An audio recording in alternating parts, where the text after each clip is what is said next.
wa nastaghfiruh wa na'udzu billahi min syururi anfusina wa min sayyiati a'malina may yahdihillahu fala mudhillalah wa may yudlilhu fala hadiyalah. Asyhadu an la ilaha illallah wa asyhadu anna Muhammadan abduhu wa rasuluhu alladzi la nabiyya wa la rasula ba'dah. Allahumma salli wa sallim wa an'im ala nabiyyina wa habibina wa syafi'ina Muhammad sallallahu alaihi wasallam wa ala alihi wa sahbihi ajma'in. Subhanaka la ilma lana illa ma 'allamtana innaka antal alimul hakim. Allahumma rzuqna ilman nafi'an wa rizqan wasi'an wa amalan mutaqabbalan. Alhamdulillah, ayah, bunda, abang, kakak sekalian, jamaah semua bisa umroh yang dimuliakan oleh Allah Subhanahu wa taala. Insyaallah kita melanjutkan kembali kajian dan pembelajaran kita terkait dengan kitab Al-Idah fi Manasikil Haji wal Umrah, dan kita akan memasuki pasal keempat dari kitab ini, dan kita sampaikan salawat dulu kepada Nabi Muhammad sallallahu alaihi wasallam. Semoga salawat serta salam selalu mengalir kepada junjungan kita Nabi Muhammad SAW beserta keluarganya, para sahabatnya, hingga kepada kita selaku umatnya hingga akhir zaman.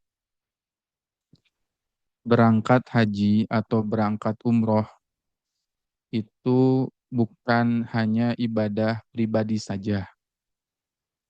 Bukan hanya masalah tentang saya saja, pribadi kita sendiri saja, tapi berangkat haji dan umroh itu memerlukan komponen yang mendukung hal-hal yang lainnya dari aspek sosial. Bukan hanya egois, bagaimana caranya agar kita sendirian yang bisa mabrur, tetapi di balik kemabruran itu ada aspek yang harus banyak kita libatkan, wabil khusus dalam masalah sosial atau rumah tangga atau keluarga, dalam lingkup keluarga. Sehingga penting bagi kita ketika mau berangkat mengerti ilmu-ilmu yang berkaitan dengan keberangkatan kita sebelum kita pergi umroh. Karena mabrur itu diraih bukan dalam waktu yang singkat. Mabrur itu sesuatu yang perlu kita ikhtiarkan dan usahakan. Dibangun barangkali bukan semalam. Untuk mendapatkan kemabruran, diterimanya amal kita butuh yang namanya ilmu. Sehingga pernah di zaman Nabi SAW ada seseorang yang satu sholat, yang satu tidur.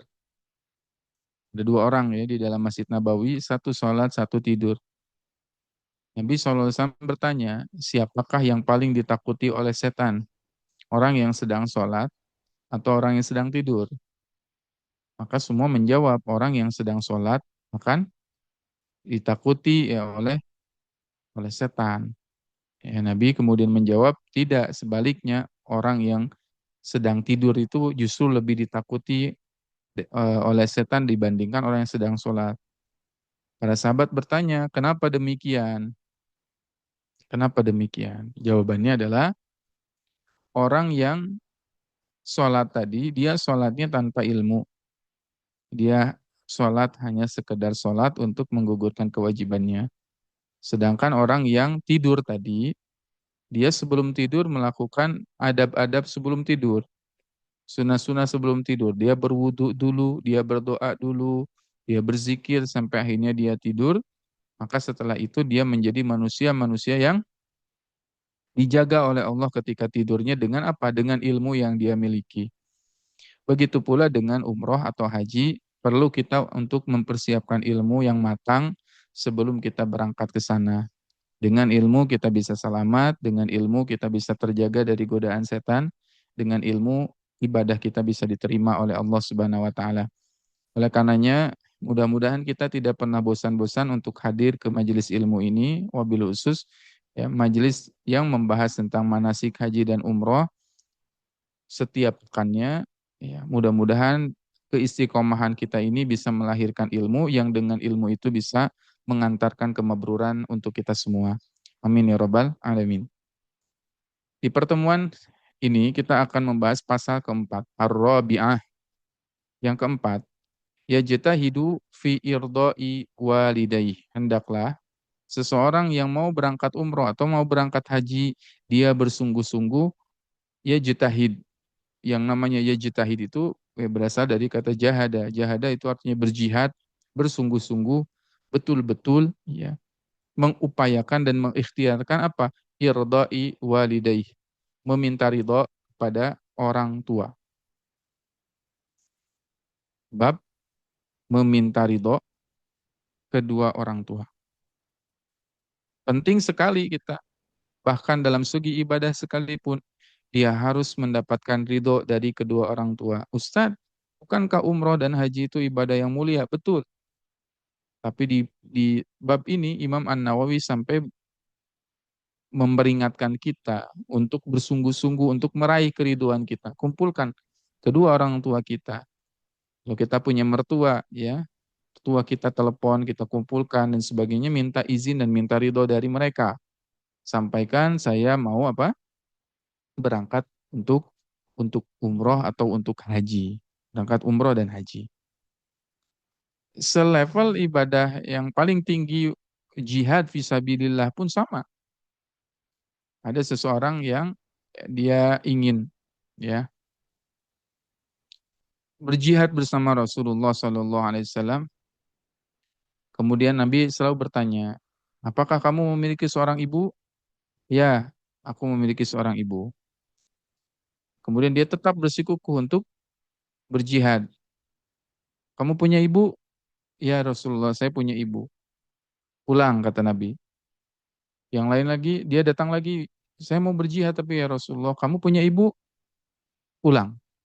Bahkan selevel berperang di jalan Allah yang tingkat pahalanya sampai sangat tinggi, itu menyebabkan seseorang itu bisa diberikan rukhsah keringanan untuk tidak melakukan perang. Ya, selevel jihad.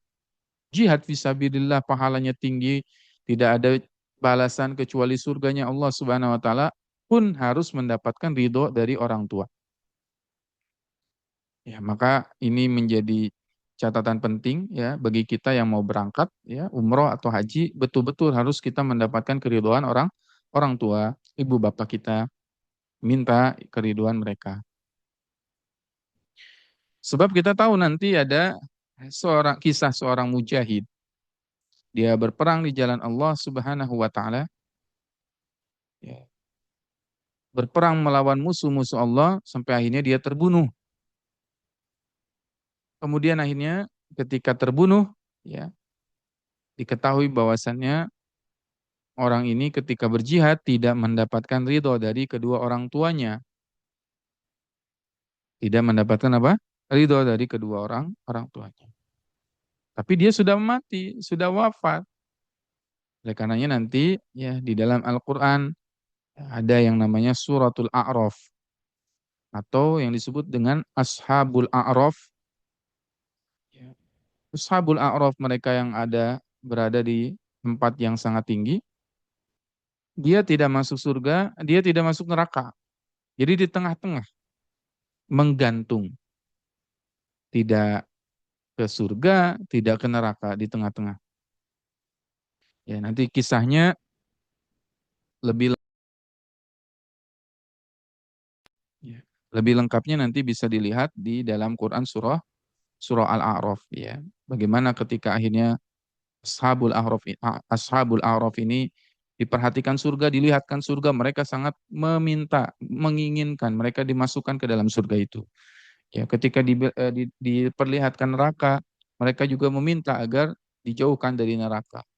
Tapi mereka nggak kemana-mana, nggak masuk surga, nggak masuk neraka. Ya, hal itu lebih menyakitkan ya. Ya, posisinya jadi tidak jelas. Kalau masuk surga jelas, kalau masuk neraka ya ada posisi yang dimana kita lebih nggak enak gitu. Masuk surga enggak, ya di bahasa anak sekarang apa? Di PHP-in gitu ya. Ya, ke sini nggak masuk, ke sini nggak masuk. Jadi tengah-tengah, ngegantung. Itu namanya ashabul a'raf.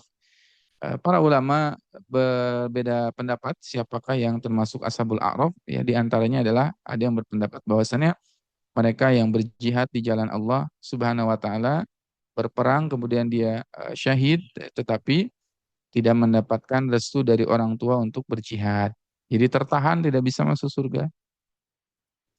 Wa ya'udzubillahi min dzalik. Misal ternyata kita ngotot nekat pergi umroh tetapi tidak mendapatkan ridho orang tua dan kita ditakdirkan misalkan wafat. Sedangkan kita tahu bahwasannya jihadnya seseorang itu wabil khusus wanita adalah haji dan umroh.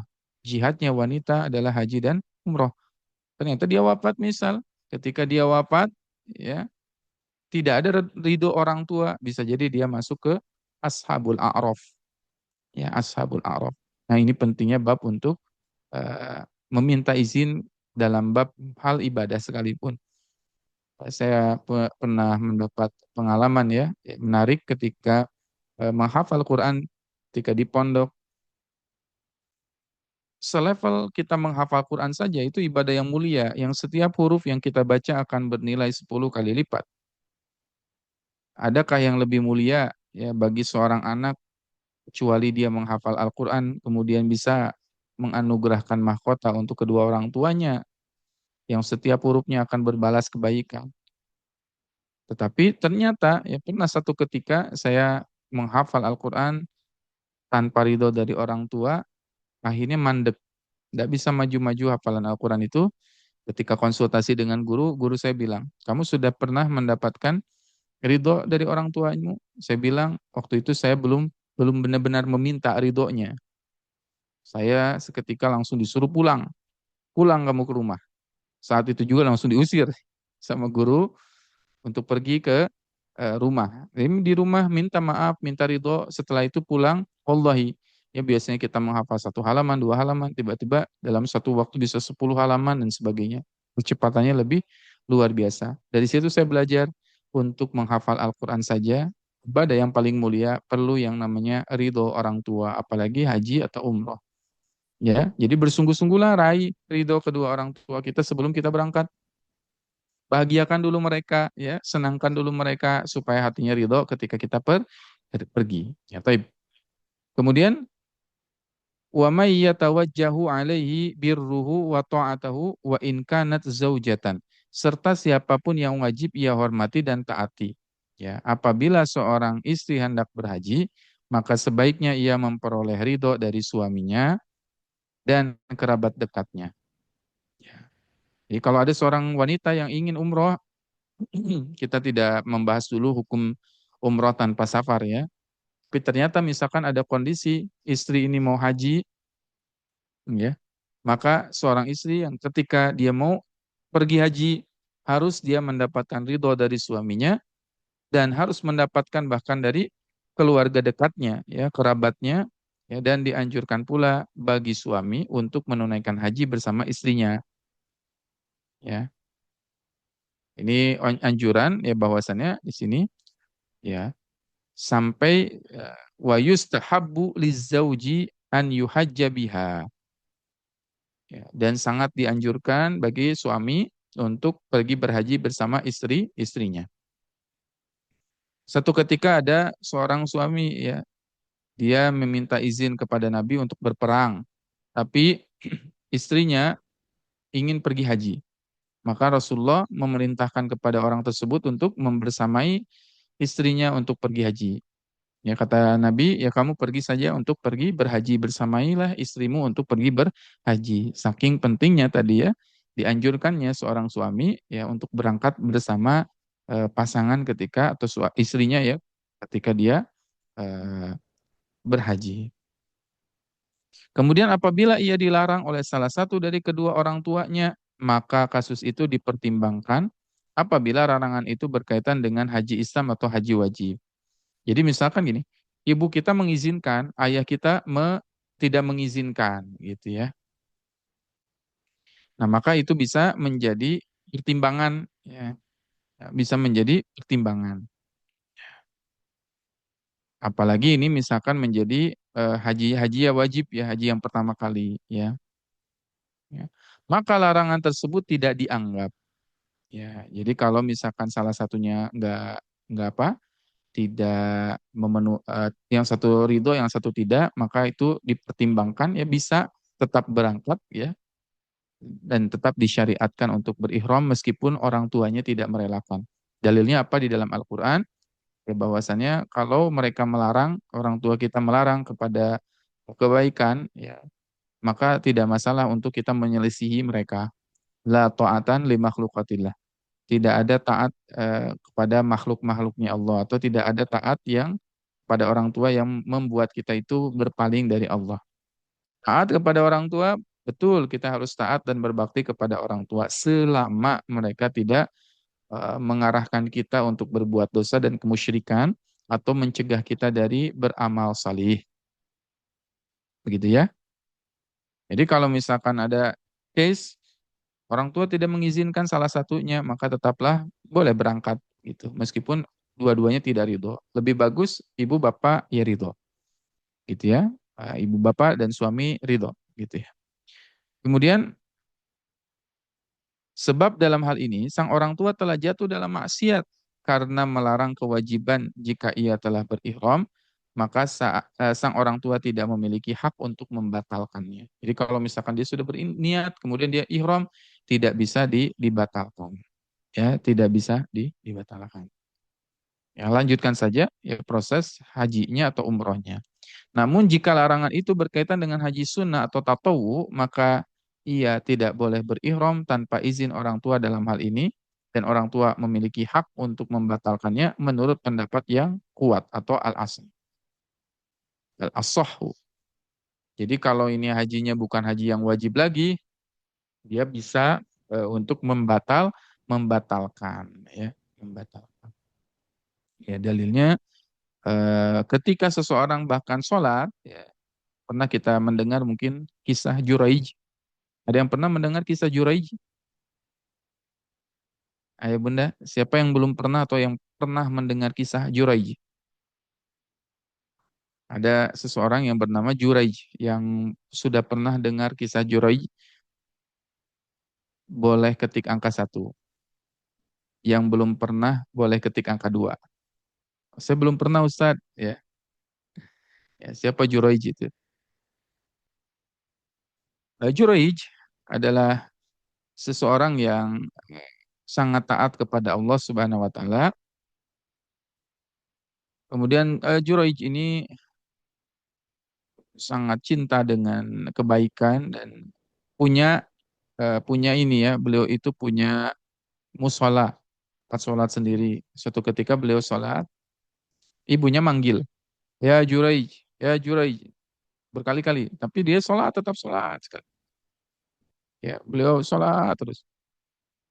Masya Allah. Ya.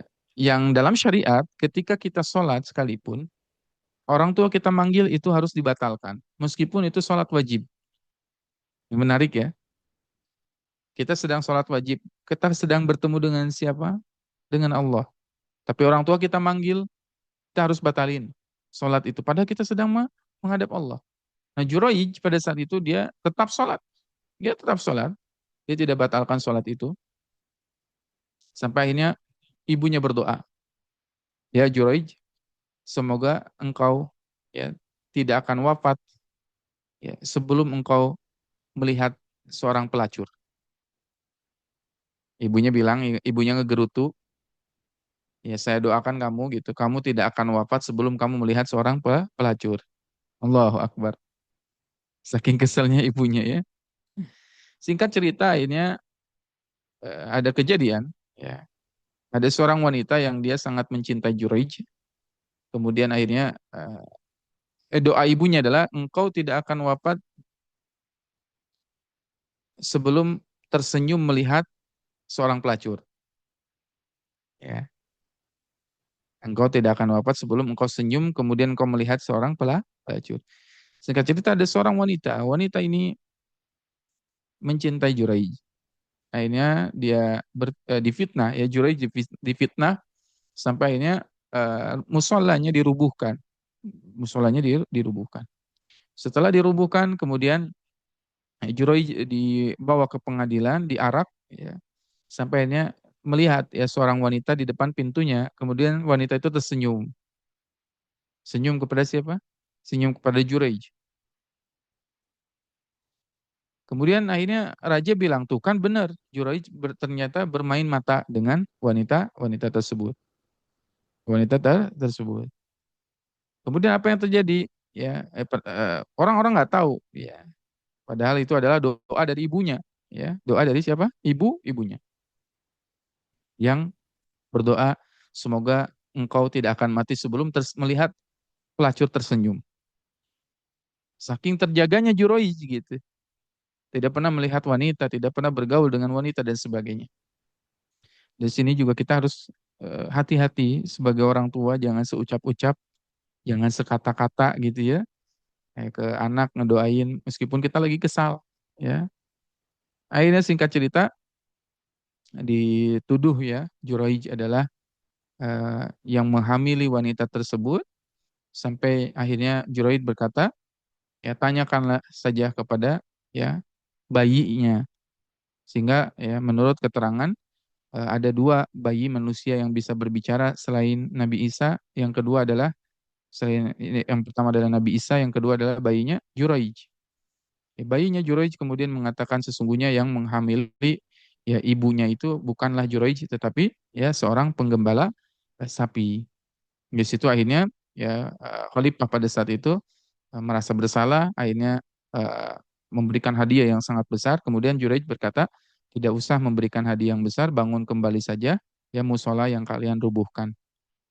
Ya, itu kisah ya terkait dengan Juraij yang dalam artian ya ketika kita sholat saja ibadah bertemu dengan Allah bisa dibatalkan, apalagi haji. Ya, apalagi haji ya bisa dia bisa batal tingkatannya. Baik. Wa amma zauja falizauji man'uha min haji tatawu fa in ahramat bi ghairi idnihi falahu tahliluha. Adapun seorang istri, maka suami memiliki hak untuk mencegahnya dari melaksanakan haji sunnah apabila sang istri nekat berihram tanpa izin. Tanpa izin. Jadi ada seorang wanita misalkan dia ihram, ya dia niat, ya tapi dia belum izin, ya maka boleh dibatalkan. Ya, dan sang suami boleh membatalkan ihramnya, gitu ya. Dan ia juga boleh melarang istri dari haji, ya, menurut pendapat yang lebih kuat, ya, karena hak suami itu bersifat segera alal faur, ya. Jadi ketaatan kepada suami itu, ya, harus sifatnya segera, sementara kewajiban haji bersifat boleh ditunda ala tarohi, ya, ala tarohi.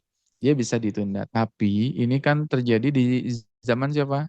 Zaman dulu ya Imam Nawawi yang berhaji mudah ya, makanya tadi ada haji sunnah, ada haji wajib dan sebagainya karena zaman saat itu untuk berhaji meskipun ya tadi pakai unta dan sebagainya eh, tentu lebih mudah ya aksesnya dibandingkan hari ini yang hari ini untuk berangkat saja kuotanya dibatas gitu kan.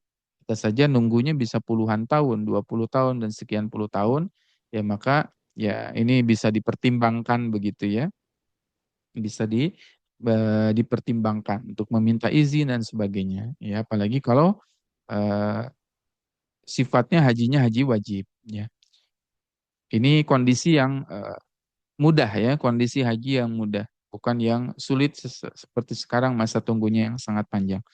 Kemudian jika istri tetap melaksanakan ihram maka suami memiliki hak untuk membatalkannya menurut pendapat yang lebih unggul. Apabila ia adalah istri yang telah ditalak, maka suami tidak memiliki hak atasnya.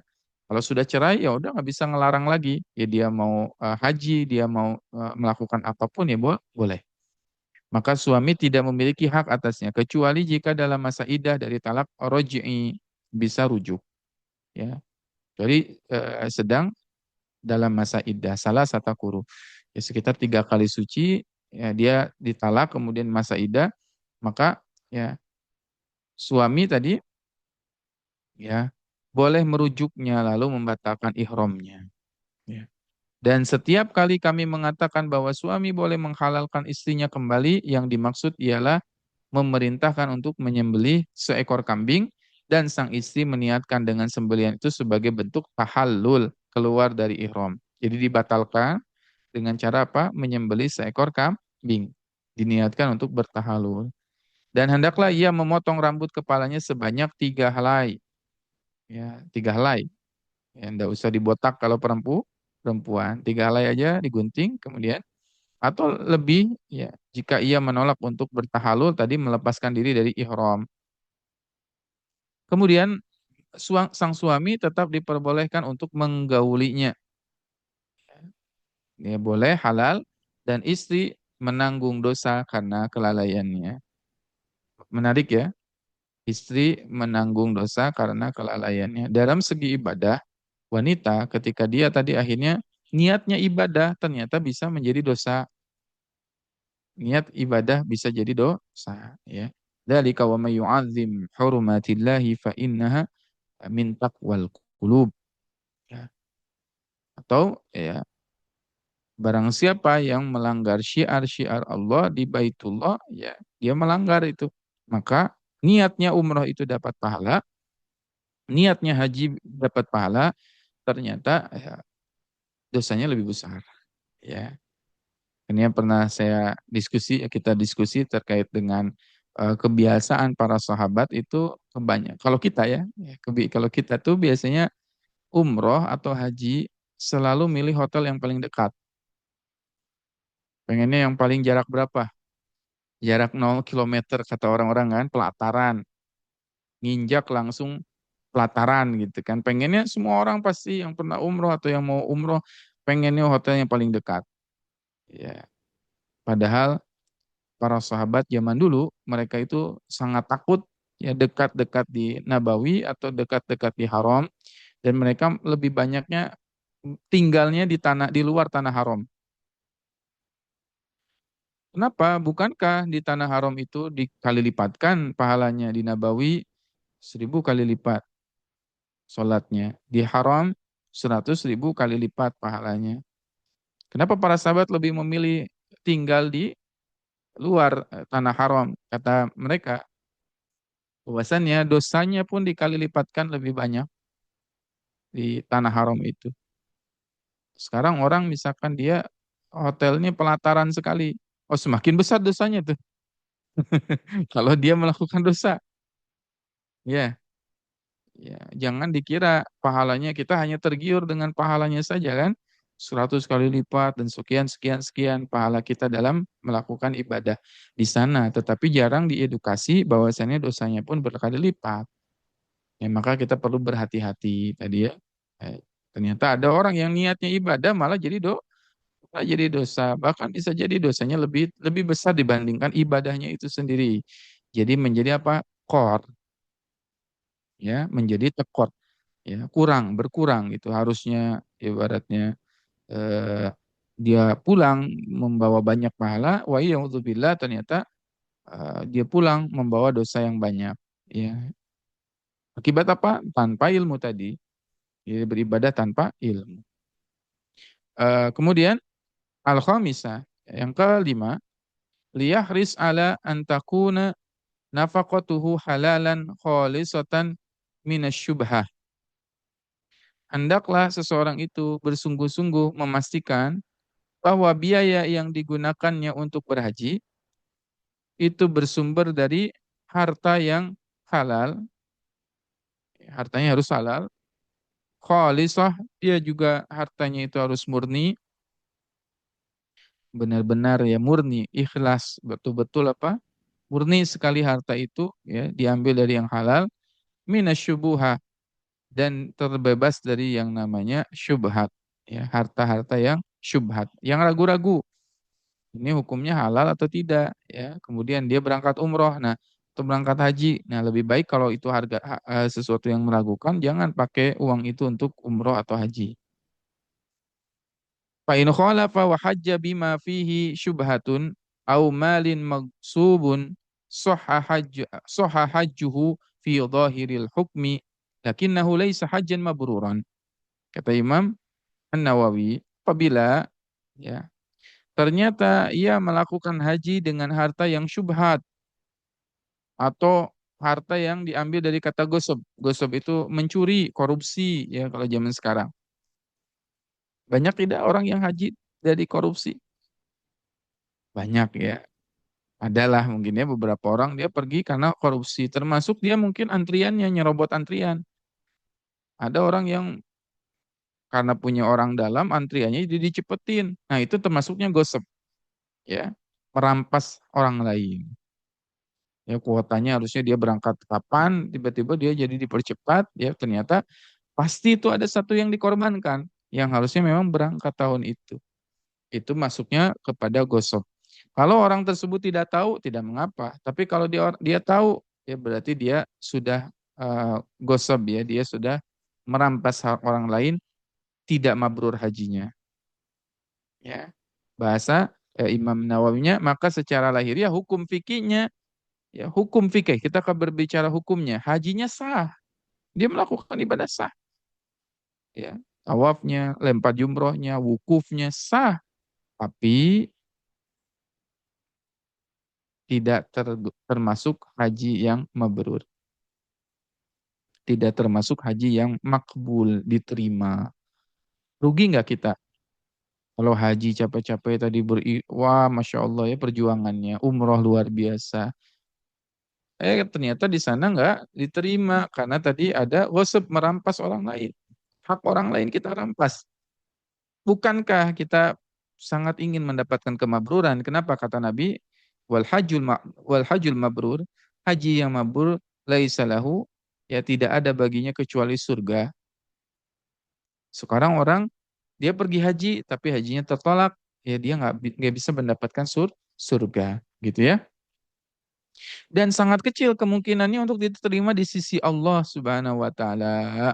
Inilah pendapat yang dipegang oleh Imam Syafi'i, Imam Malik, Imam Abu Hanifah rahimahullahu taala dan juga mayoritas ulama dari kalangan salaf generasi terdahulu maupun khalaf generasi kemudian ya. Sedangkan Imam Ahmad bin Hambal berpendapat ya lebih ekstrim lagi, haji dengan harta haram tidak mencukupi atau tidak sah. Ya, imam-imam yang lain mengatakan hajinya oke lah masih sah, tetapi tidak mabrur, tidak diterima. Kalau Imam Ahmad sudah mengatakan tegas tidak sah, hajinya tidak sah, otomatis ya nggak akan diterima oleh Allah Subhanahu wa taala semua ibadahnya. Jadi harus hati-hati, cek kembali ini harta yang kita dapatkan dari mana? Sumbernya jelas tidak?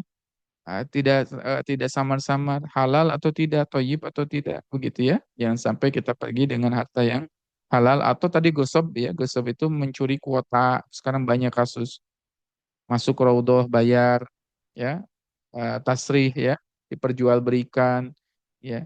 Kemudian dia mengambil hak orang lain. Berarti bagaimana dia berdoa di raudhah? Dia berdoa dengan bayar, dia merampas ya hak jutaan orang ya, kaum muslimin, ribuan kaum muslimin yang harusnya dia ada ya pada saat itu di situ. Itu karena dia bayar, karena dia punya uang, dia beli raudhah sehingga ini dia bisa masuk. Ya, subhanallah. Ya, bagaimana dia ya ingin berdoa ya, di dalam raudhah, dia berdoa, dia sholat, dia meminta kepada Allah, ternyata dia merampas hak orang lain tidak akan mungkin diterima doa-doanya. Ya, taib. As-sadisa yustahabu an yastaksira minaz zadi wan nafaqah liyuwasi minhul muhtajina waliyakun zaduhu tayyiban liqaulihi ta'ala ya ayyuhalladzina amanu anfiqu min tayyibati ma kasabtum wa mimma akhrajna lakum minal ard wa la tayammamul khabitha minhu tunfikuna wa lastum biakhidhihi illa an tugmidu fihi wal muradu bit tayyibi huna al jayyid wabil khabisi ar-radi wa yakunu tayyiban nafsi bima yunfikuhu liyakuna aqraba ilal qabul. Yang keenam, saat seseorang ingin pergi haji, pergi umroh disunnahkan bagi seseorang untuk memperbanyak bekal. Ini sunnahnya eh, mau pergi haji, pergi umroh, perbanyak bekal kita dan memperbanyak biaya nafkah perjalanan haji. Untuk apa tujuannya? Ya, agar darinya dia dapat berbagi kepada orang-orang yang membutuhkan. Jadi dia bisa sharing, dia bisa sedekah, ya, dia bisa wakaf, ya. Di berdoa sama Allah kalau sudah dimampukan untuk pergi umroh, pergi haji, sekarang minta, ya Allah, ya, tolong cukupkan, bahkan lebihkan harta saya supaya ketika saya pergi, saya bisa berbagi dengan orang yang lain. Gitu ya. Saya bisa berbagi dengan orang yang lain.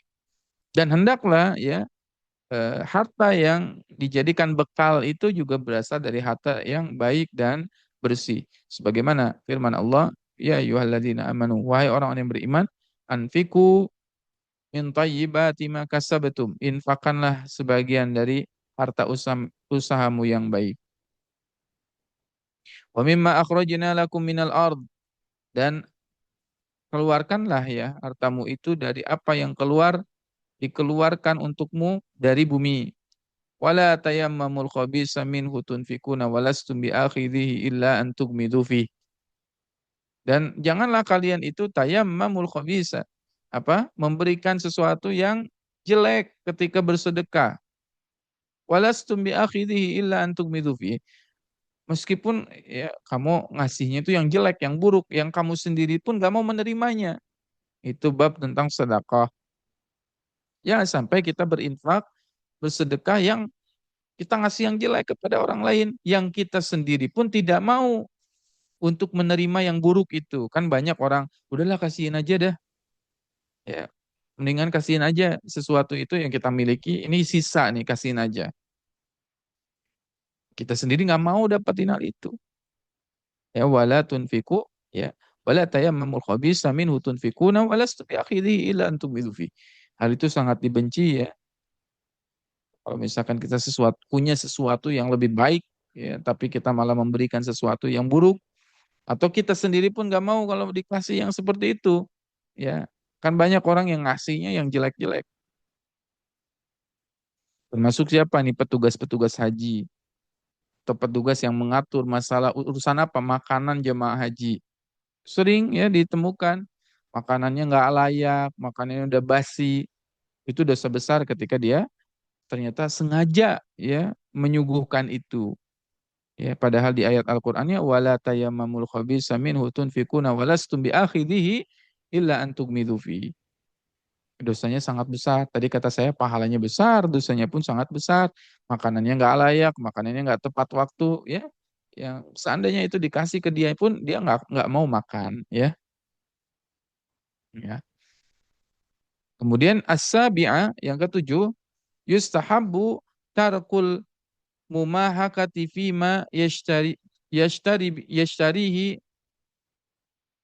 li asbabi hajihi wa kadzalika kulli syai' yataqarrabu bihi ila Allah, bihi ila Allah ta'ala kada qala al-imam al-jalil Abu Sya'tha Jabir ibn Zaid tabi'i wa ghairuhu minal ulama.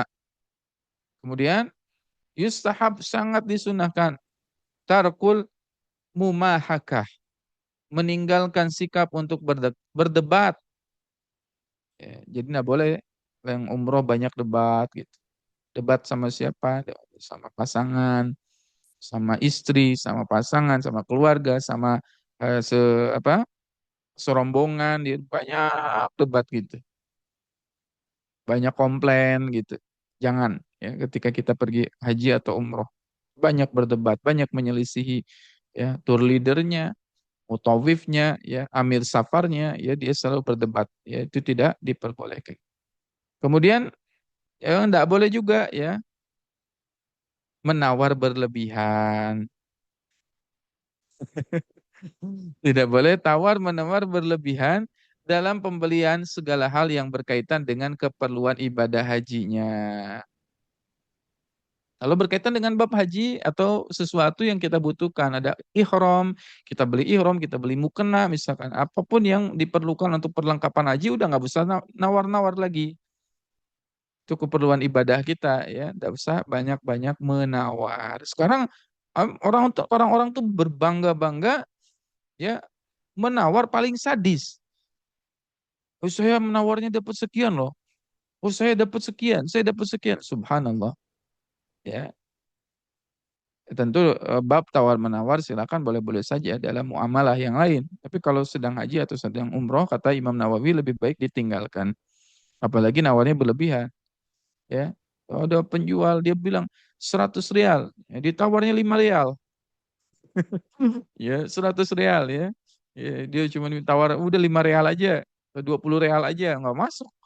Ya, paling juga nanti dikatain bakhil ya sama orang Arabnya ya, bakhil ente gitu ya. Kamu apa? Kamu kikir ya atau miskin ya. Jadi nggak boleh ya nawar berlebihan. Ya. Demikian pula disunahkan meninggalkan segala bentuk tawar-menawar berlebihan dalam perkara yang diniatkan untuk bentuk pendekatan diri kepada Allah. Taqarrub ilallah, udah nggak usah nawar-nawar lagi. Ya, dalam bab nawar itu, ya kalau ini berkaitan dengan ibadah, nggak usah kita tawar lagi, udah langsung beli aja. Oh, itu kebutuhan-kebutuhan kita. Ya, kebutuhan-kebutuhan kita, ini pun untuk kehusyuan kita dalam beribadah, ya tidak perlu kita menawar menawar lagi ya, apalagi kalau diniatkan untuk taqarrub ilallah. Kemudian as-samina yustahabbu an la yusyarikahu ghairuhu fi zad. Disunahkan agar ia tidak bergabung atau berserikat dengan orang lain dalam hal bekal. Hati-hati nanti sharing bab bekal. Ngumpulin uang buat barang-barang makan itu tidak dianjurkan, ya tidak direkomendasikan. Ini sering kan terjadi. Ya, saya nitip ya makan dan sebagainya. Itu jadinya goror, tidak ada ketidakjelasan di situ. Kadang yang satu menanggung, misalkan nanti saya bayarnya nanti berapa real, beli makanan al-baik, ya sekian. Akhirnya dia bayar, yang bayar tuh yang ketempuhan, yang bayar yang kena dampaknya biasanya kan, nombok biasanya. Kenapa? Karena ada pajak di situ. Kadang ada orang yang nggak mau bayar pajaknya, padahal ya harganya misalkan harganya 20 real. Ada pajaknya di situ. Kemudian dia nggak mau bayar. Ya ini yang rugi siapa? Orang tersebut. Atau berserikat dalam hal bekal, tadi kendaraan, biaya perjalanan, ya. Patungan misalkan mobil, sekian harga mobilnya kumpulin dan sebagainya, itu lebih baik ditinggalkan. Lebih baik ditinggal. Bayarnya sendiri aja, nggak usah patungan-patungan dan sebagainya, sebab itu mudaratnya lebih besar ya. Kemudian kendaraan, biaya perjalanan, ya. Sebab meninggalkan musyarakah. Musyarakah itu adalah kepemilikan yang dimiliki oleh bersama, itu lebih aman ya, karena dengan berserikat ia tidak dapat terhalangi untuk bebas bersedekah. Kan bebas. Kalau kita punya uang ya kita uang-uang sendiri, ya mau disedekahin silakan ya. Ya mau sedekah ya nggak usah minta izin lagi. Kan kalau uangnya ada di seseorang, minta kan, minta-minta, minta dong sekian real, misalkan 5 real. Akhirnya kadang-kadang juga terhitungnya nggak jelas, akad pencatatannya nggak jelas. Ya, akhirnya tiba-tiba uangnya habis saja. Terus saling menyalahkan satu sama lain, atau bahkan berselisih karena masalah uang itu sangat sensitif, gitu ya, sangat bersensitif. Kemudian, namun tidak ada jaminan bahwa kerelaannya akan selalu berlanjut. Bisa jadi sekarang ridho-ridho aja, tapi nanti kan di lain waktu bisa jadi nggak ridho. Maka tadi hendaknya kita harus apa? Mencukupkan diri dengan mengambil apa yang menjadi hak kita, ya, atau mengambil kurang dari haknya, atau bentuk kehati-hatian. Lebih baik udah masing-masing aja. Bab bekal makanan ya masing-masing. Tidak perlu lagi sharing atau misalkan syarokah tadi menggabungkan uang untuk bekal perjalanan dan sebagainya, karena itu kadang juga jadi nggak enak ya, kita mau memintanya dan sebagainya. Ya, pengalokasian dananya kemana, itu kan harus dipertanggungjawabkan. Itu jadi tidak enak. Gitu ya. Wa amma ijtima'ur rufqah ala ta'am yajma'unahu yauman hasan. Wala ba'sa bi aqli ba'dihim aksara min ba'd idza usiqa bi anna ashabahu la yakrahuna dzalik. Adapun kebiasaan rombongan safar berkumpul untuk makan dari makanan yang mereka kumpulkan secara bergilir setiap hari. Jadi misalkan ada rombongan safar, dia kumpulkan makanan ya secara bergilir, si fulan hari ini, si fulan hari ini, si fulan hari ini gitu ya. Dibagi waktunya, maka hal itu adalah sesuatu yang baik dan tidak mengapa Dan jika sebagian dari mereka makan lebih banyak daripada yang lain, ya selama diyakini bahwa para sahabatnya tidak merasa keberatan dengan hal tersebut, la ba'sa, enggak masalah. Kan tadi mengumpulkan makanan, kemudian kita sharing, makan bareng, yang satu porsinya makannya lebih banyak, yang satu sedikit. Selama ridho, enggak masalah. Ya, selama ridho, ya orang di satu kumpulan itu dia ridho misalkan, oh si fulan memang makannya lebih banyak daripada yang lain, ya silakan silakan saja. Toh hak saya untuk dia. Tapi kalau nggak ridho, lebih baik ditinggalkan juga. Ya, jangan jangan jangan jadi masalah makanan jadi membuat kita jadi apa? Suudzon berprasangka sama orang lain dan mengganjal ya pada cuman makan masalah makan makan saja begitu ya.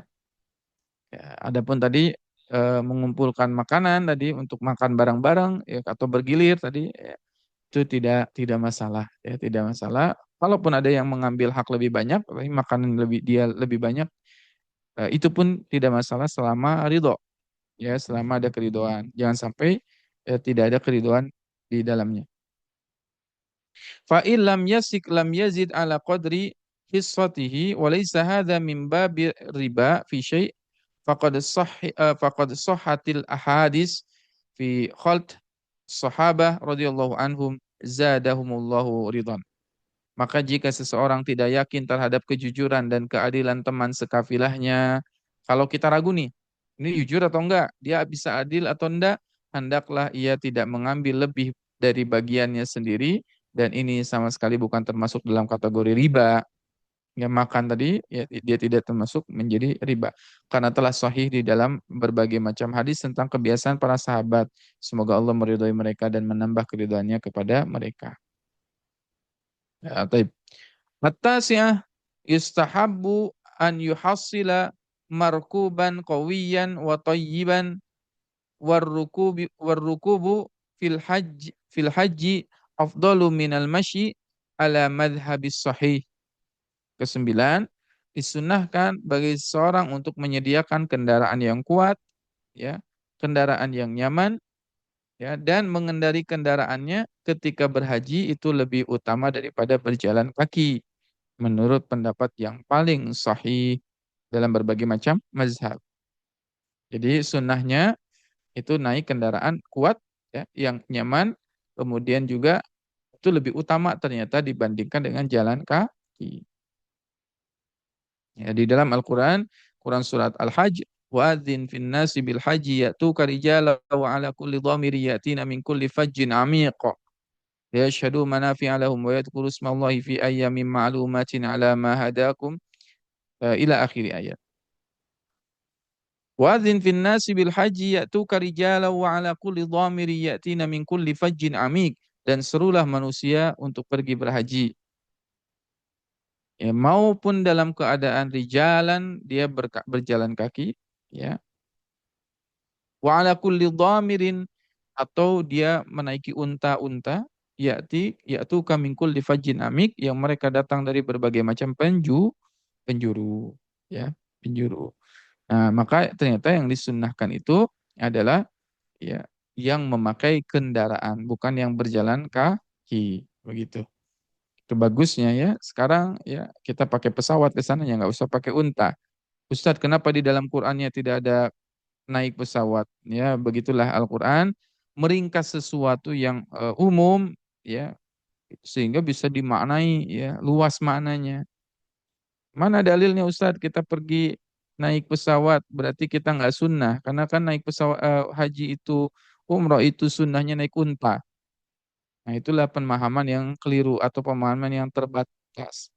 Ya, makanya maknanya di dalam Al-Quran itu disebutkan ya di situ ya wa ala kulli dhamirin dia datang dengan unta, mau pakai mobil, mau pakai kereta, mau pakai apa lagi?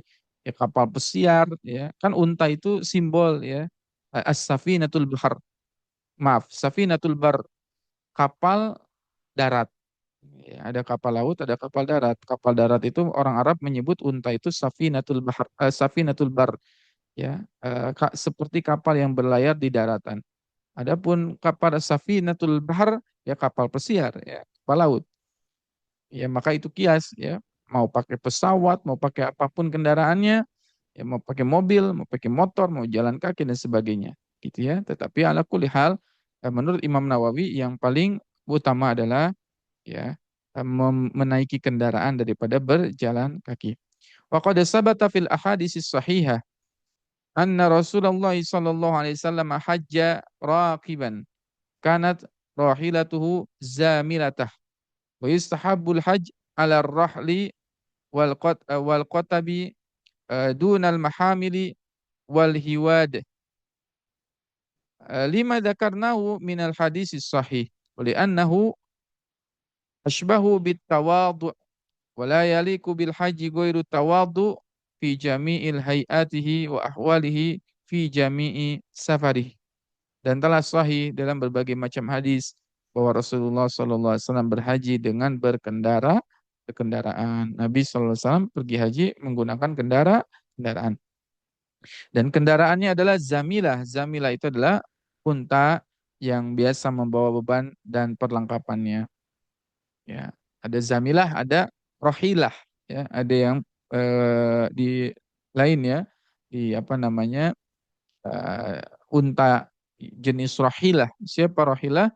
Unta yang paling bisa menjadi kepala regunya gitu ya, tuanya, dan rohilah itu adalah unta yang paling bisa menanggung beban yang lebih berat ya dibandingkan orang lain ya. Ya, sehingga rohilah itu ya jadilah kita seperti unta rohilah yang memiliki beban lebih kuat ya dibandingkan saudara kita yang muslim yang lainnya ya, sehingga kemampuan dia dalam bahasa eh, istilahnya dengan tahammulil a'ba, kemampuan memikul beban yang berat, ujian yang berat ya dibandingkan dengan yang lain. Sebagaimana Nabi SAW yang punya kemampuan memikul beban yang lebih berat dibandingkan yang lain. Ya, itu berkaca kepada siapa? Unta rohilah ya yang dia memiliki ya kemampuan mengangkat beban yang sangat banyak. Ya. Baik. Dan disunahkan bagi orang yang berhaji untuk menggunakan pelana biasa atau rahal dan kitab. Pelana kayu tanpa bantalan. Ya, jadi menyederhanakan apa? Kendaraan, ya pelananya yang biasa saja. Kemudian kita meninggalkan al-hamil. Al-hamil itu kendaraan mewah yang biasa ditunggangi kaum bangsawan. Ya, jadi mereka pergi berhajinya sederhana, nggak pakai kendaraan yang mewah, unta yang mewah. Ya pada saat itu yang biasanya juga kalau kita lihat ya orang Arab itu di atas untanya suka ada yang namanya al-hawadij. Hawadij itu kubah ya yang menutupi di atas untanya gitu ya. Naik orang kemudian ditutupi supaya nggak kepanasan dan sebagainya yang dihias ya. Ya untuk nyaman ditutup dan sebagainya eh, ya hal itu ditinggalkan ya, meninggalkan, jangan dipakai. Dan itu termasuk sunnah ya sebagaimana disebutkan dalam hadis sahih. Dan karena kendaraan semacam itu lebih dekat dengan sikap tawadu. Jadi kayaknya yang biasa-biasa aja gitu. Ya. Untanya yang biasa aja, mobilnya yang biasa aja. Ada orang yang request, pokoknya mobilnya harus mobil ini, tahun segini, plat nomornya ini. Wah, itu repot itu. Nggak mau, saya nggak mau ya dijemput di Bandara Jeddah harus pakai mobil ini. Kan sekarang banyak jasa itu.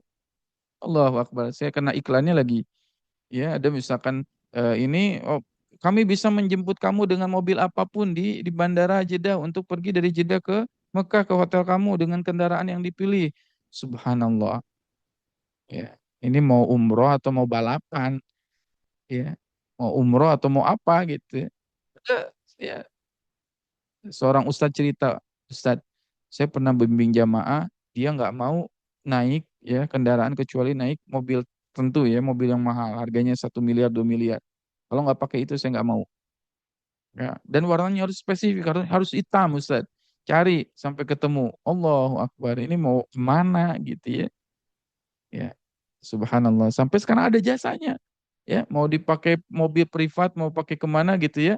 Mobil mewah gitu.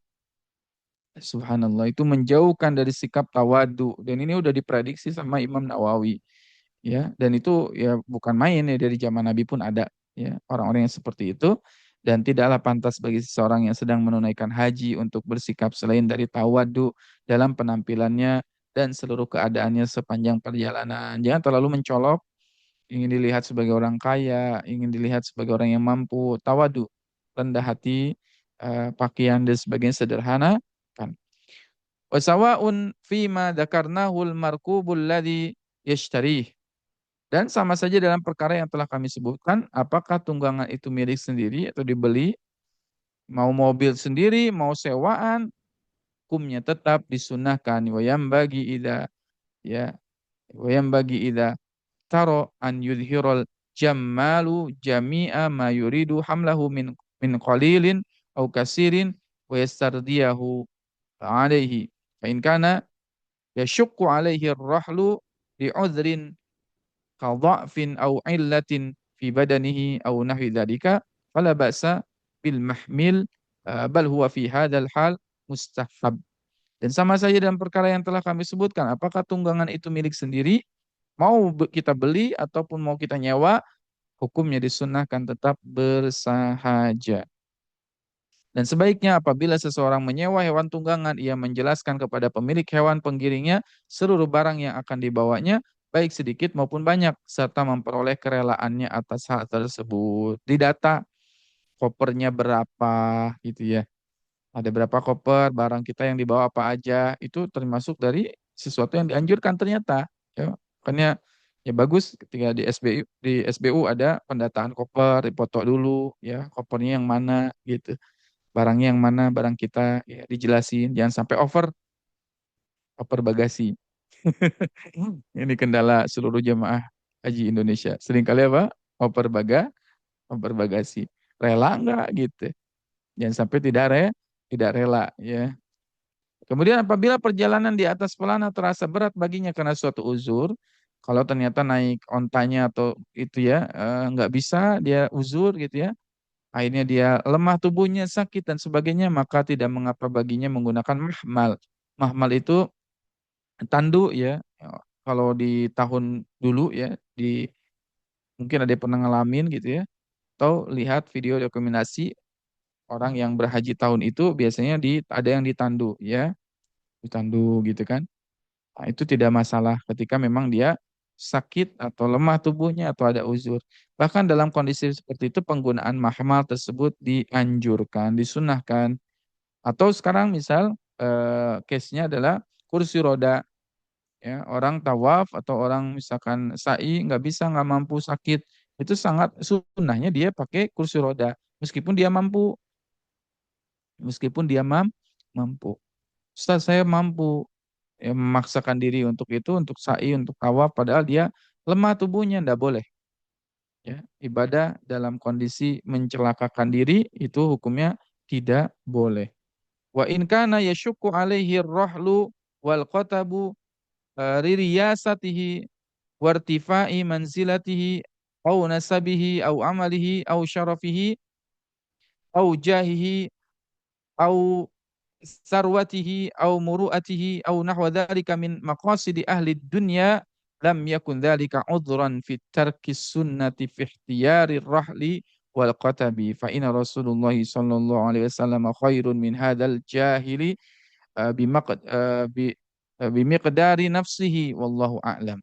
Disunahkan menggunakan pelana sederhana dan apabila seseorang merasa berat menggunakan pelana atau pelana kecil ya atau ar-rahal wal qatab ya karena kedudukannya atau status sosialnya yang tinggi ya, dia akhirnya ada seseorang yang menggunakan kendaraan ya yang mewah karena misalkan status sosialnya tinggi, kemudian garis keturunannya, pekerjaannya, kehormatannya, kedudukannya di masyarakat, kekayaan atau kemuliaan atau hal yang berkaitan dengan tujuan-tujuan duniawi, maka itu tidaklah dianggap sebagai udzur. Oh, ini kan orang penting, ini kan pejabat, gitu kan? Ini orang yang status sosialnya di mata masyarakat tinggi, tidak ada urusan.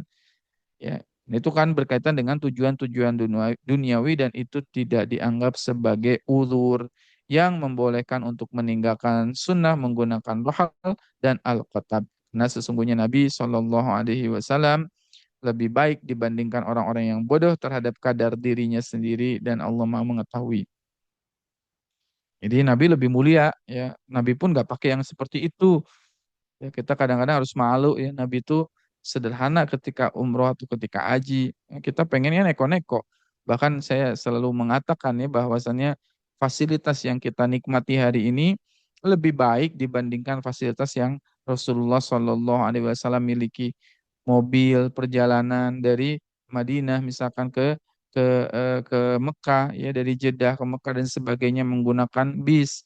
Ala kulihal mungkin bis kita ngeluh Ustadz bisnya apa ya, joknya ya keras gitu, AC-nya dan sebagainya, kita nggak ada apa-apanya dibandingkan dengan Rasulullah SAW.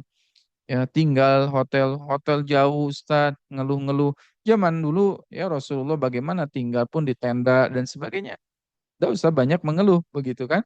Karena manusia yang paling mulia saja ya ya tetap tawadu ya, tetap tawadu.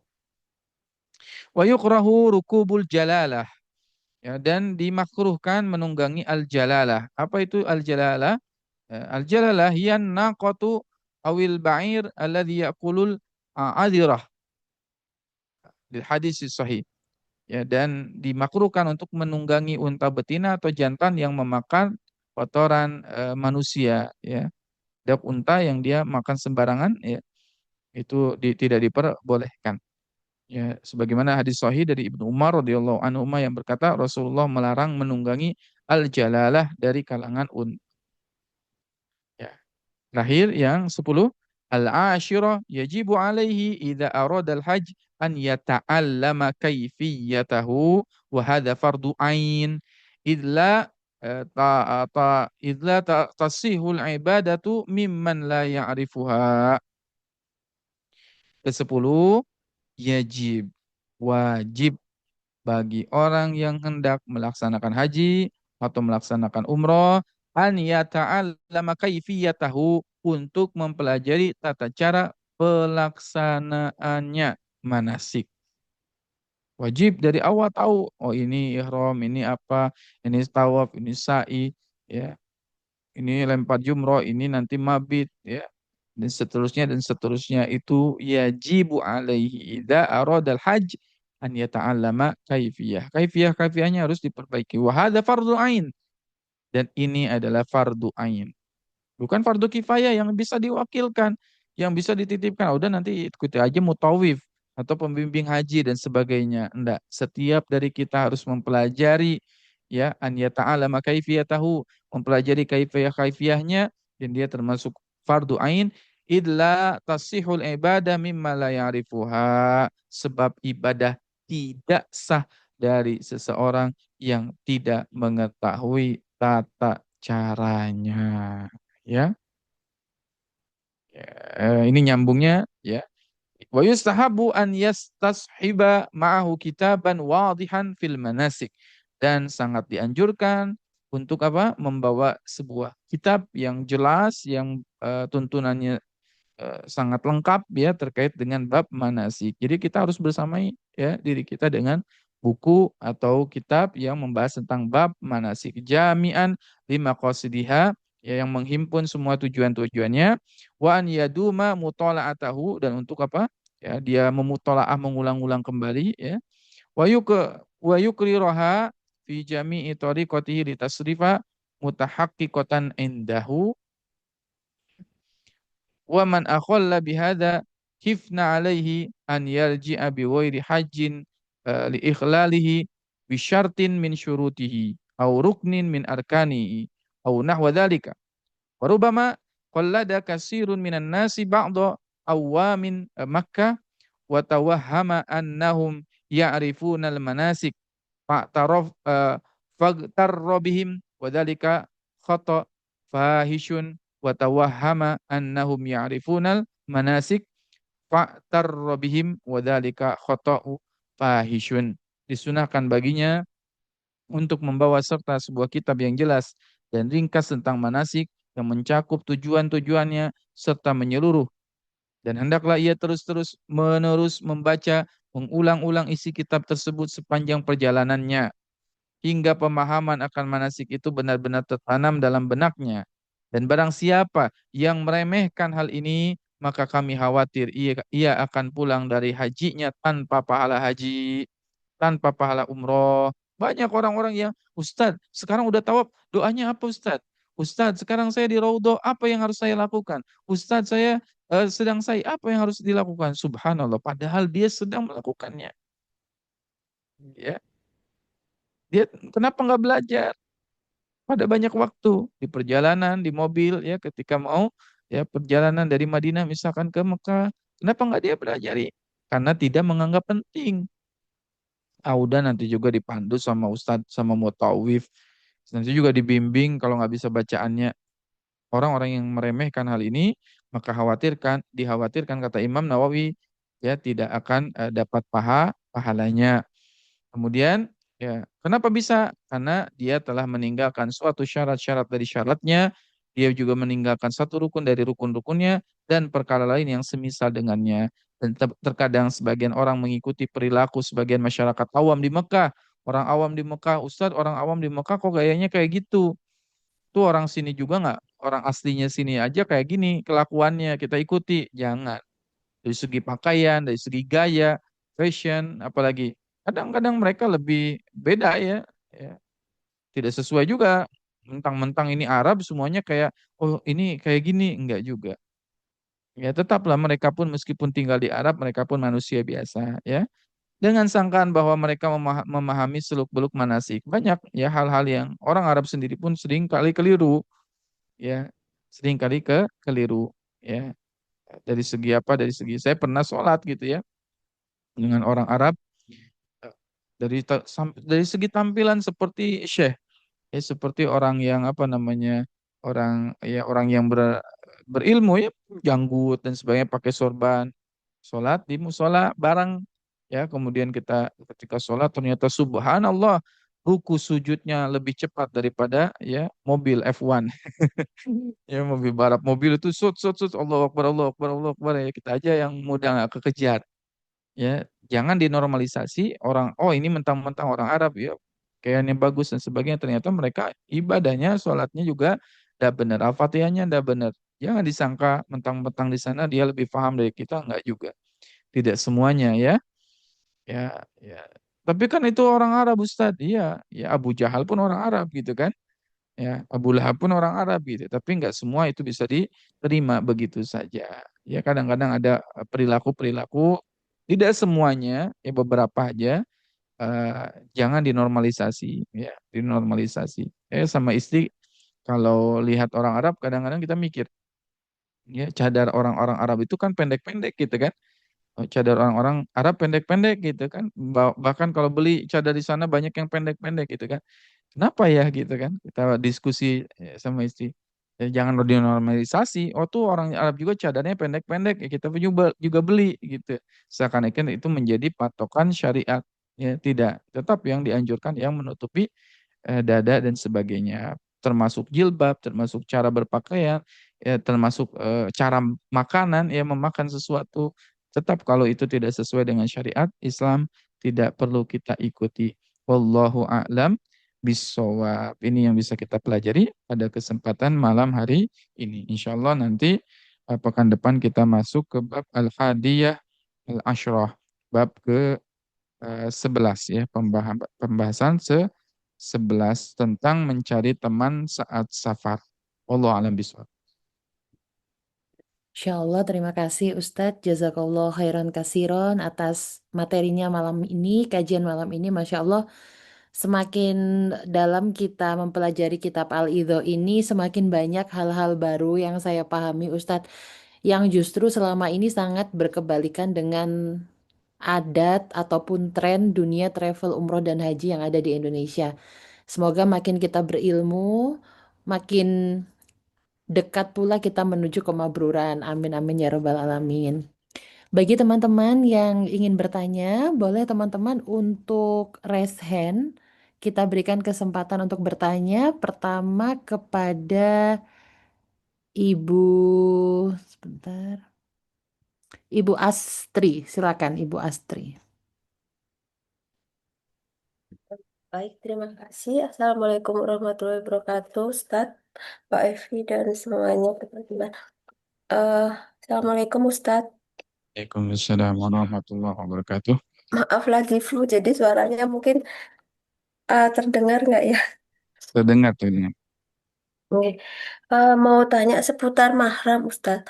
Jadi eh, untuk kemarin kan saya pernah ikut eh, kayak pengajian gitu ya.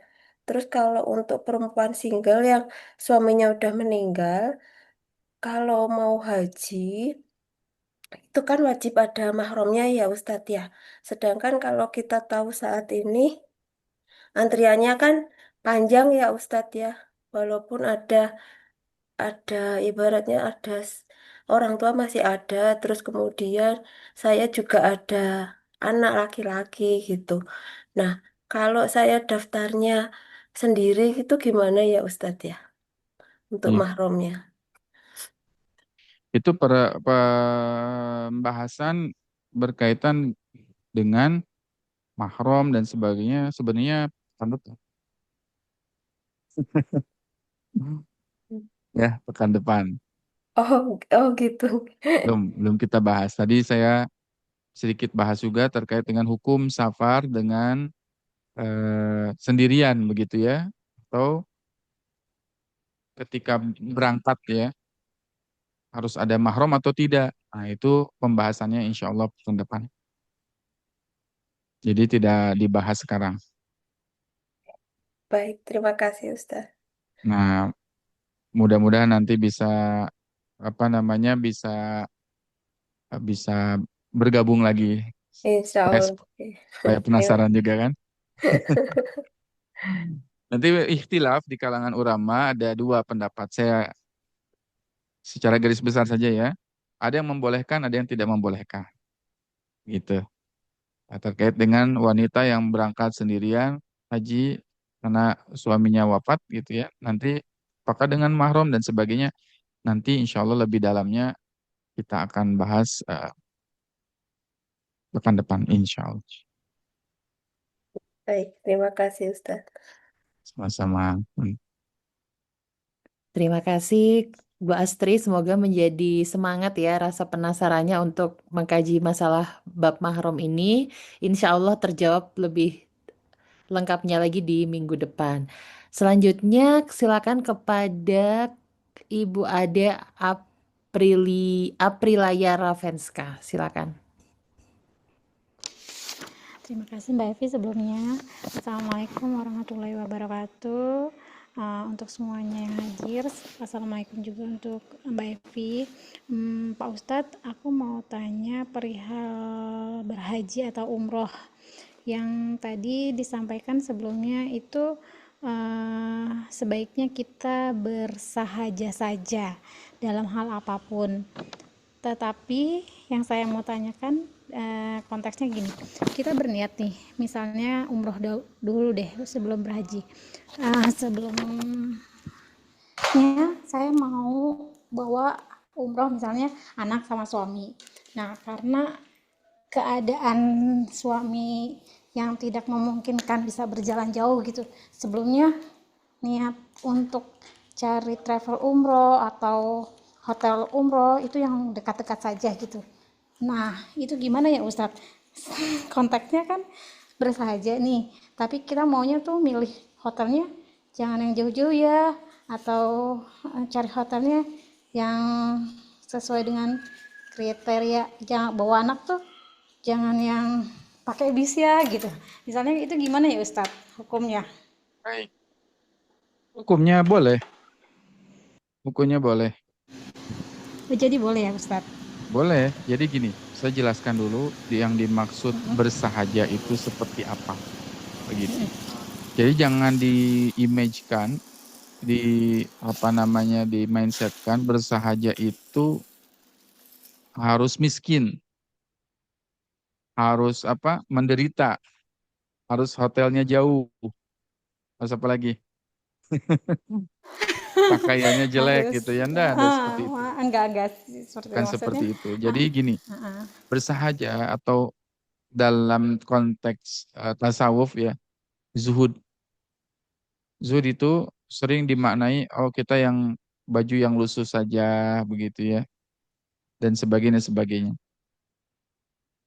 Yang dimaksud dalam zuhud ini adalah gini, kita tuh mampu melakukan hal itu, namun kita tahan.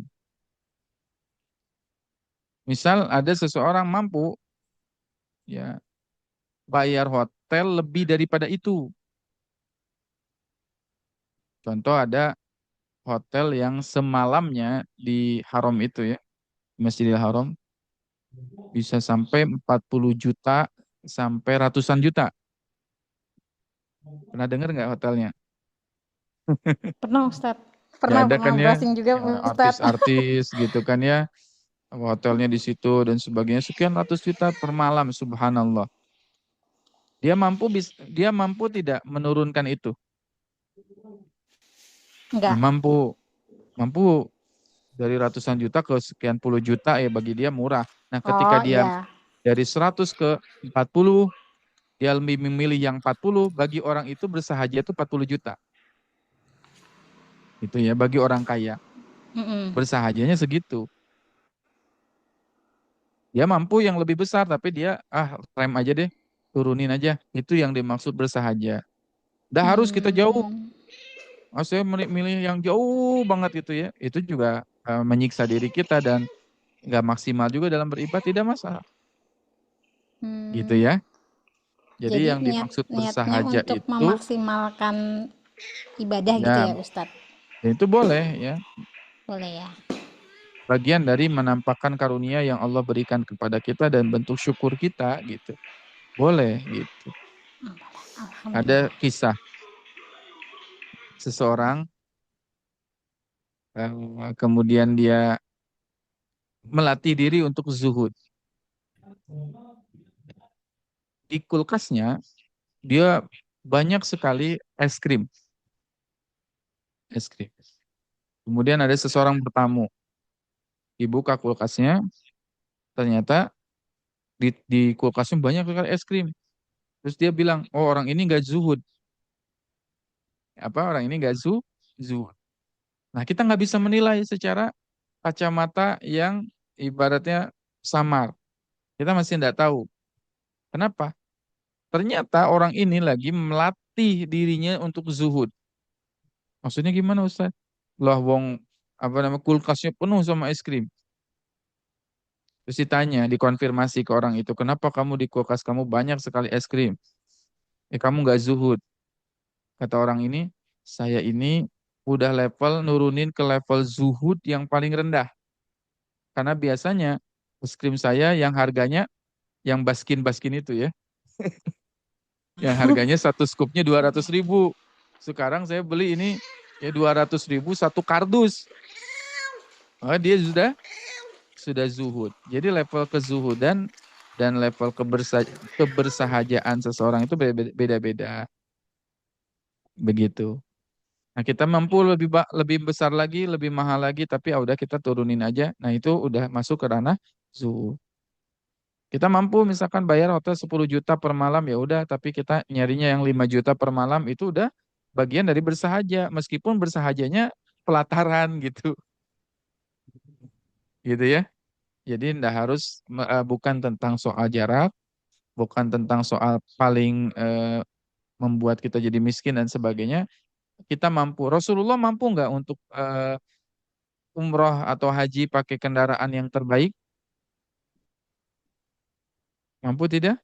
Mampu, mampu. Mampu, tapi Rasul tidak memilih itu. Gitu. Ya, Rasul tidak memilih itu, memilih yang lebih lebih bawah dibandingkan itu. Apakah tidak mampu? Jawabannya mampu, tapi lebih memilih yang seperti itu. Wallahu a'lam bishawab. Begitu. Jazakillah Ustadz. Jazakallah ya. Jazakallah Ustadz. Jazakillah khair. Baik. Jadi kalau kita misal catatan bahwa orang tua dan tidak bisa naik kursi roda dan sebagainya, kalau ke hotel jauh, ini berarti yang paling terbaik adalah dekat ke masjid. Itu itu bukan termasuk kita tidak zuhud atau tidak bersahaja, tidak. Bisa jadi itu bersahaja gitu. Ketika kita lebih mampu bayar yang lebih mahal begitu. Wallahu a'lam bishawab. Masya Allah, ini termasuk hal yang selama ini juga saya bingungkan Ustadz, karena di sisi lain kita kepingin jor-joran dalam ibadah. Jadi kan sering gitu dengerin ceramah Ustadz, kalau untuk umroh, untuk haji, keluarkan yang maksimal yang kita bisa, gitu kan Ustadz. Tapi di sisi lain ketika mengkaji kitab Imam An-Nawawi ini ada perintah juga disunahkan untuk berzuhud. Apalagi setelah saya cari ayat-ayat dan hadis yang lain, eh, ada yang ini ayat atau hadis Ustadz ya, pokoknya barang siapa yang zuhud maka Allah akan mencintainya, gitu ya Ustadz, itu yang Hadis, kayak hadis. hadis ya Ustadz ya.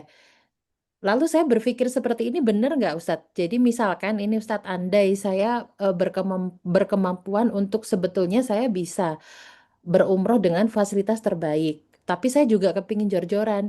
Bagaimana kalau yang saya pilih akhirnya saya fasilitasnya yang biasa-biasa aja, tapi budget jor-jorannya ini tadi untuk yang tadi yang berbekal itu tadi Ustadz. Kalau seperti itu bagaimana Ustadz? Jadi dialokasikan untuk yang bekal tadi. Boleh. Misalnya budgetnya umroh yang spektakulernya tadi yang 100 juta. Keberangkatannya gitu ya. Nah, saya lebih memilih enggak yang terlalu bawah banget gitu ya. Jadi yang ala kadarnya, hotelnya jauh dan sebagainya, tetap apa namanya standarnya bagus, tetapi sisanya tadi dari 100 jadi 50 juta lah misalnya. Itu udah lumayan juga gitu kan. Umroh dengan 50 juta dan 50 jutanya lagi disebarkan, disedekahkan. Itu pilihan yang bagus begitu. Insya Allah jadi tetap sunah-sunahnya dapat gitu Ustadz ya. Betul. Ambil Termasuk zuhud dalam bab makan, ya zuhud dalam bab makan. Misal sekarang banyak ya fenomena di apa diviralkan oleh vlogger dan sebagainya. Ini makanan di hotel ini makanan di hotel ini. Subhanallah. Di hotel ini lengkap sekali seafoodnya. Di hotel ini lengkap sekali dessertnya, apanya. Kita mau nyari apa? Nyari ibadah atau mau wisata kuliner? Kalau orang zuhud, meskipun banyak ya di hotel itu, dia tetap ambil yang secukupnya ya, seperlunya. Masya Jangan Allah sampai jadi kita tadi ngambil ini, tapi tidak dimakan. Itu dihabiskan. bisa tadi, iya, nggak habis dan bisa jadi mubazir dan bisa mengurangi ya nilai ibadah di sisi Allah. Masya Allah, teman-teman yang istiqomah ya ikut kajian ini, karena di halaman selanjutnya atau bagi teman-teman yang sudah punya kitabnya itu dibahas juga tentang Imam An-Nawawi itu mengatakan bahwasanya tidak diperkenankan atau disunahkan untuk tidak menyediakan makanan yang beraneka ragam gitu Ustaz. Jadi saya tersindir Ustaz dengan kitab ini.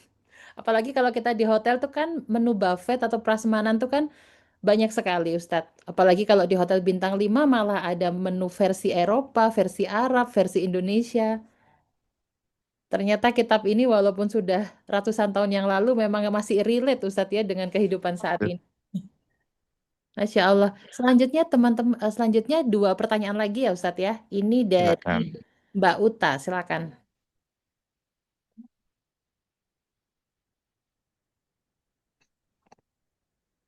Assalamualaikum Ustadz, terima kasih Mbak Evi. Waalaikumsalam warahmatullahi wabarakatuh. Wabarakatuh. Ustadz mau tanya yang tadi sudah sempat saya ketik juga mengenai minta izin dan ridho ke orang tua.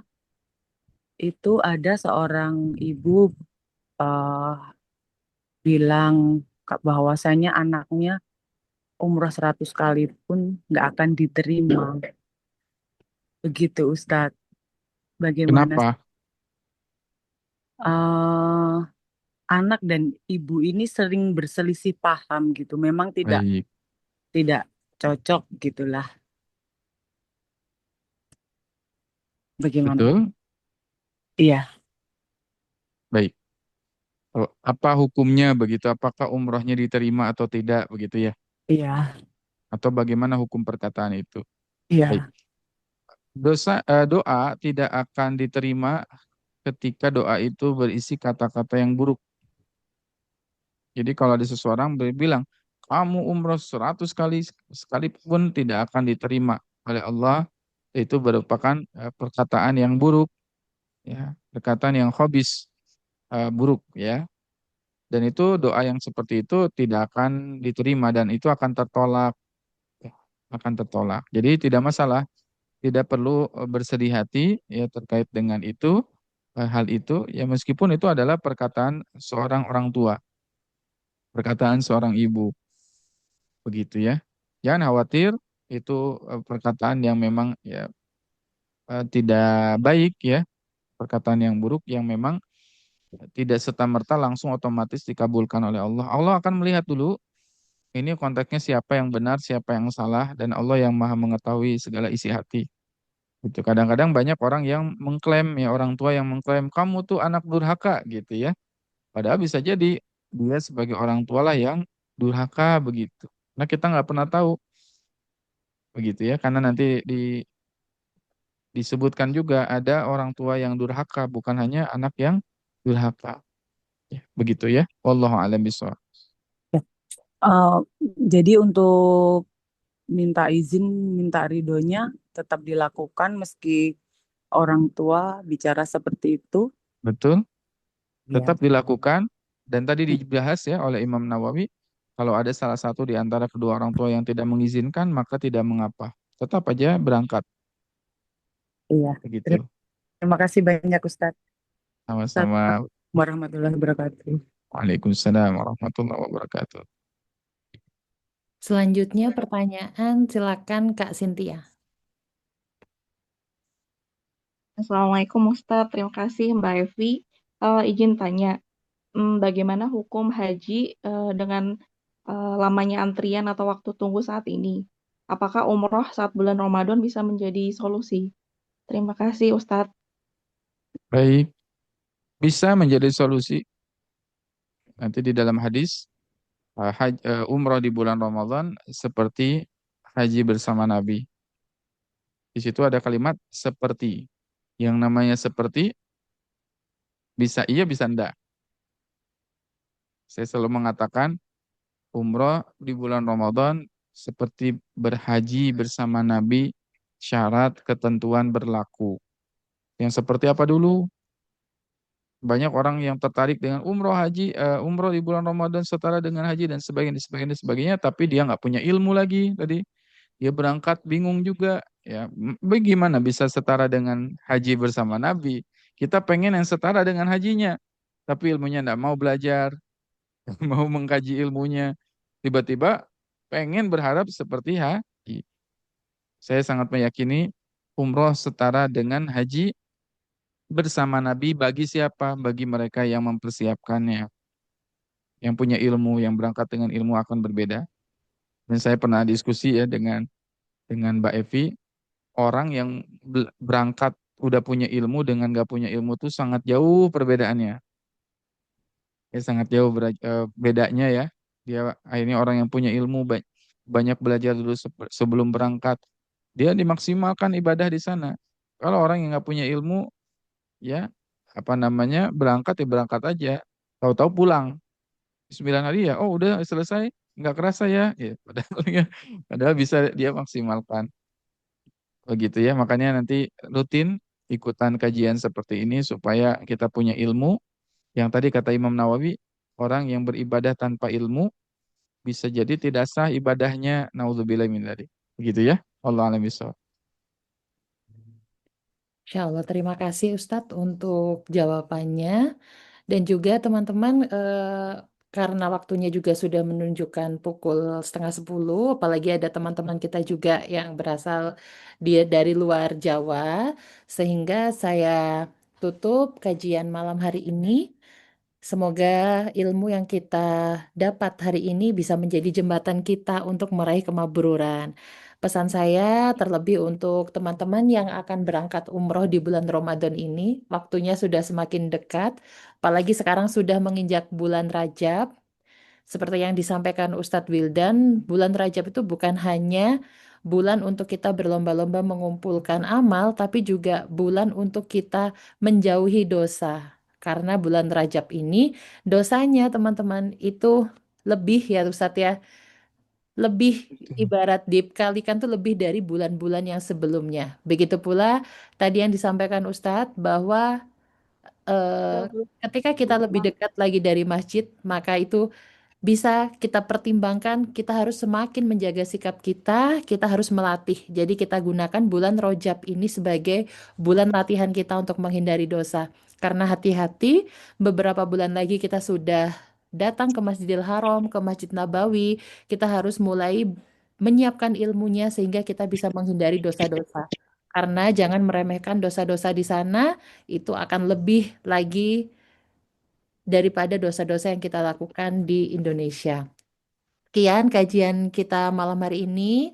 Jazakallah khairan kasiro kepada Ustadz atas ilmu-ilmunya. Semoga Allah senantiasa memberikan Ustadz Wildan kesehatan, keberkahan Amin. umur, keberlimpahan rezeki, dan juga kebahagiaan hidup di dunia wal akhirat.